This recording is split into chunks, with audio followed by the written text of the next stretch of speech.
how to make a mask. There are many ways to make a mask. You can use, today we're going to be talking about oven-baked clay, but there are other ways you can use. You can use Sculpey, which is very similar to oven-baked clay. You can use Crayola Model Magic, which is very similar to clay, and you're just going to mold and shape it in the same sorts of ways, but that is just going to dry. So it's kind of hard to use because you have to work really fast, you have to know exactly what you're going to do, and you have to have a simple enough design to finish it before it dries. There's also like Variform, or you can use any other sort of method. You can use plaster bandages, which work very similar to Variform. Variform, you're just going to boil some water and dip it in, and then you can shape it on your mold any way you want. What you're going to use to shape it is, I have plaster masks of my face that I made during my makeup class. Most people don't have these, but you can purchase a plaster mask of a general face. This is an in-progress mask on the plaster that you can see right here.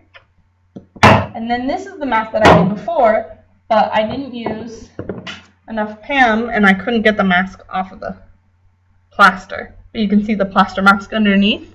So the first step to making our oven-baked clay mask today we're going to use is just putting Vaseline all over the plaster. And you have to bake it with the form in, otherwise the mask is going to lose its shape. So if you don't bake it on the plaster, it'll just fall apart when you pull it out of the oven, and it won't be to the shape of your face at all.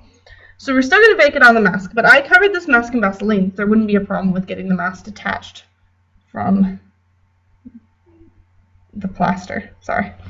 So this mask is in progress. I started a video from the beginning, and my computer turned off in the middle of it, so you don't get to see the process from the beginning, but I made the flames by just putting this over the brow. And it's going to be this design, with the other half of it, with the different pieces that are just this design. I made the flames just by basically pinching out areas and making a flame shape. You have to make sure you texture all clay, so I'm going to need to texture the flame. Regardless of what you're doing in makeup or mask making, you need to texture it, because otherwise you can see the shapes of your fingers, and you can see that your fingers made it. So texturing is good.